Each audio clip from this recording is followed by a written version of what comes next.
Welcome to Wolfe, Canmore, 707 Railway Avenue in Canmore, Alberta. Today we're looking at this beautiful 2017 Kia Sorento SX, all-wheel drive, powered by the 3.3-liter V6, made it up to the 6-speed automatic transmission.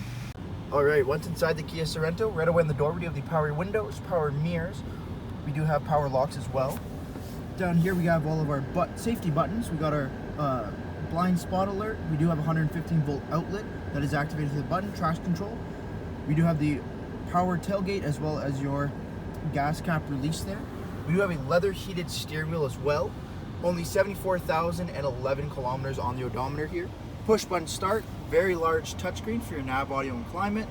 We do have ventilated and heated seats as well as your heated steering wheel, you can see there. Beautiful jet black leather interior. We do have an infinity sound system in here as well. And take a look at those beautiful leather heated ventilated seats.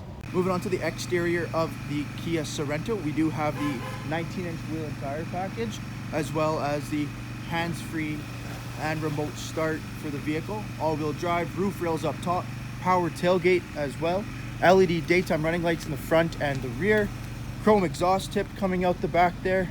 Beautiful. Now jumping back into the Kia here, second row is a bench seat, a 60-40 split. We have the electrical outlets down here. We do have our 8 heat vents, beautiful moon and sunroof opening up the cab. And then we do have our third row, a 50-50 split back there. That's the privacy screen, so when those seats are folded down, that sets up keeping you nice and safe, all your valuables hidden. Thank you for taking the time to watch this brief walk-around video on this beautiful 2017 Kia Sorento SX. You think this is the next SUV for you, come down here and see us at Wolfe Canmore, 707 Railway Avenue in Canmore, Alberta.